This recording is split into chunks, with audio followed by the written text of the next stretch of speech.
Hi, my name is Jenna Roller, and this is my presentation of the historical timeline of the education of English language learners in the United States. This is for the class EDTP 3301, section D67 at Texas Tech University.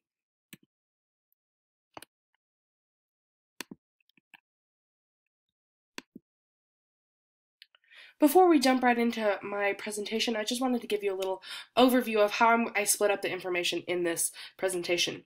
I split it up into 5 points: the what, when, where, who, and how of each case and legislation that I'm talking about today. The what point really discusses the overview of the slide. Typically, this point contains key information about the event and legislation, as well as little facts about the individual point in time. The when point will tell you about when the act, lawsuit, or legislation really occurred or it was passed. The where tells you where this was passed, or which is typically either the United States at a national or the states, the local level. The who point is going to specifically discuss who this slide affected, not necessarily who it was passed by, but more of who this legislation would come to impact throughout its course. And then the how point, finally this point discusses how many people were impacted by this event and how it overall impacted the education of English language learners. The first point that I'm going to talk about today is the California Proposition 227. This was a proposition that was placed on a California ballot in 1998, which required LEP or limited English proficient students to be taught in English-only classes. This eliminated most bilingual classes in California and also forced students who were previously in focus classes out of their programs after only 1 year of instruction. Once again, this proposition was held in California, and it was passed on June 2nd, 1998, with a 61% majority vote.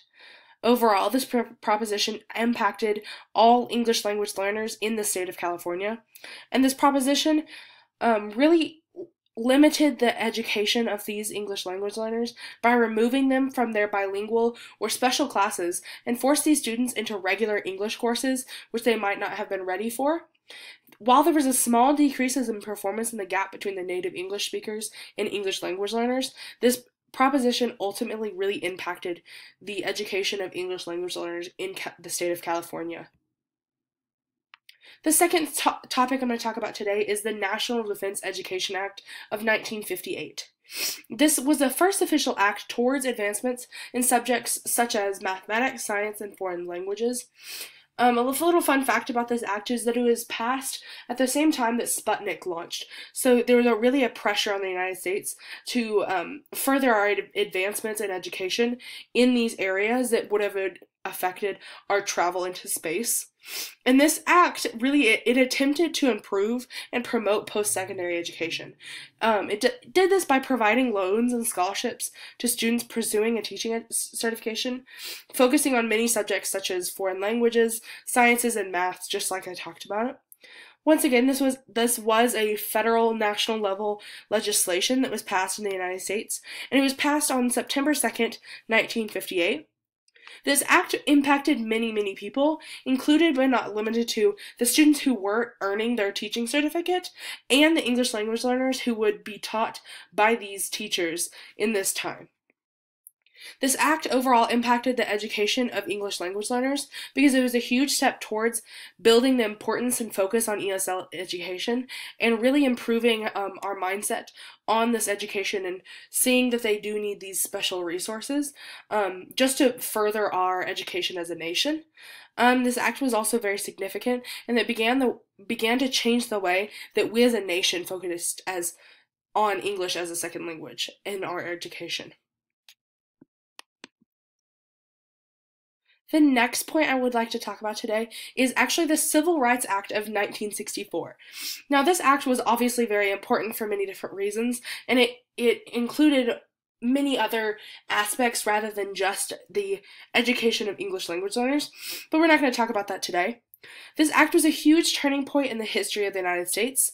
In fact, this act ensured that nobody could be discriminated against due to their race, sex, color, or national origin.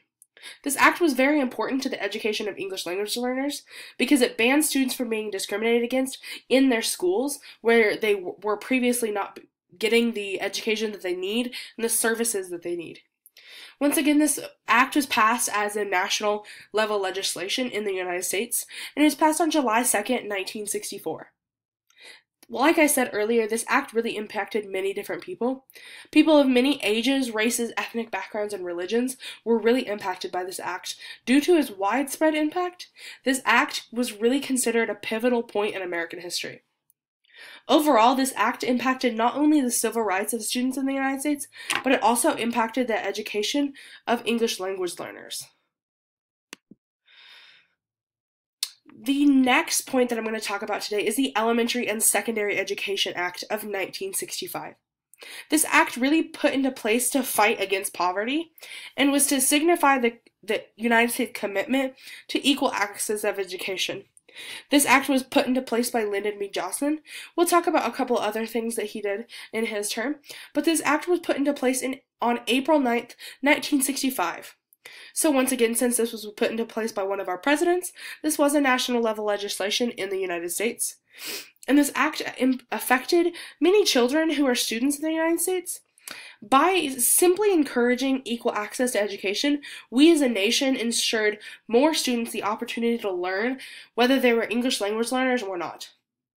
Therefore, this act really impacted the education and future of many students in the United States. Simply by providing additional funds for schools with a high percentage of low-income students, this act enables many schools to better service their students in various subjects such as math, science, and English language arts. The next act that we're going to talk about today is the Bilingual Education Act. This was another act passed by Lyndon B. Johnson, and it was actually passed in January 2nd of 1968, which means this was the first act that was passed by Lyndon B. Johnson in 1968, since it was so close to the beginning of the year. This act was in support of the education of limited English-speaking ability students. Excuse me. This act was actually an amendment to the Elementary and Secondary Education Act that we previously discussed. And this was the first federal act signed into law which was to benefit LISA students. This act was meant to provide students funds through grants to school districts and in order to better service these LISA students. So once again, just because it was passed by Lyndon B. Johnson, it is a national level legislation. This act impacted all LISA students across the United States and provided them with opportunities which would not have been able to be available to them otherwise. This act really affected how people in a variety of ways. First of all, this act provided better opportunities for the education of LISA students, and it provided school districts with the funds they really needed to give these students the quality education and resources and services that they needed. While this act covered all minority languages across the United States, it was led by Spanish-speaking people. The next point that I would like to talk about today is actually our first court case that I'm going to talk about. This is Brown versus Board of Education. This was actually a name given to 5 different court cases which really impacted the education in the United States. This is a very popular court case that is mentioned in education, and this was the case that really argued that separate but equal education was not in fact equal. These cases argued that the education being provided to the minority students was not the same quality as the education received by the majority students, and therefore these groups were being discriminated against. These cases really impacted students across the nation of all races, colors, and ethnicities, and provided them with equal opportunities for quality education. These cases occurred between 1954 and 1955 because there's a range of dates because there's various states and regions that these 5 cases happened in the United States. These court cases severely impacted the future of the education for all students, not just students in the minority. While minority students were benefited through the fact that they must receive equal opportunities in education as majority students, it also proved to further impact the whole of our nation and the students across the United States and their success. The next court case that I'm going to talk about today is Law versus Nichols. This court case was influential in the advancement of education for language minority students in the United States. This act stated that students brings with them strengths and weaknesses in regard to education, and that these English language learners should not be penalized because of this, and they should receive the same quality of education as other English proficient students. Once again, this did occur in the United States Supreme Court, and this case happened January 21st, 1974. This court case impacted many students, including English language learners, as well as English proficient students. The majority of students who were largely impacted included students from many ethnic and racial backgrounds. Students were really affected and impacted by this court case directly through the provision that they must receive these equal education as students who were English proficient. This court case provided that students must not be discriminated against due to their racial, ethnic, or cultural backgrounds. The next thing that I'm going to talk about today is something that's it's like a buzzword in education nowadays, and this is the No Child Left Behind Act. Excuse me. This act was actually an addition and revision to the Elementary and Secondary Education Act that we once again previously talked about.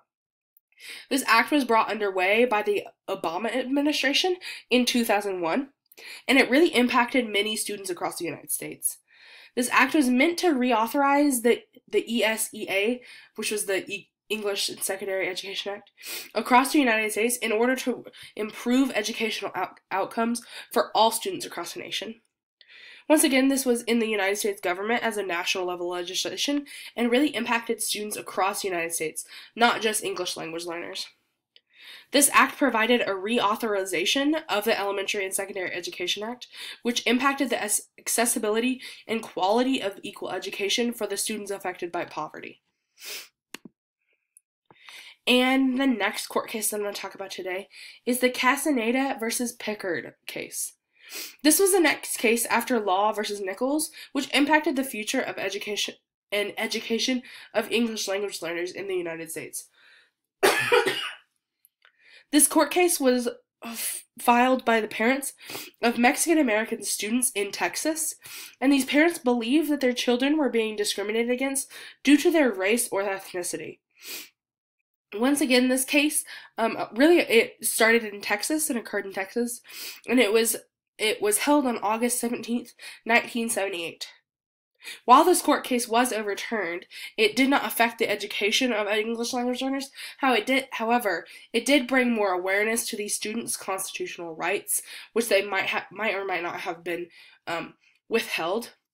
This case really brought about new understanding for English language learners, and that was the larger impact that it had for this education aspect, and that it ruled these students could not be grouped into sections based on their race or ethnicity, and they could not be discriminated against due to their heritage or language abilities.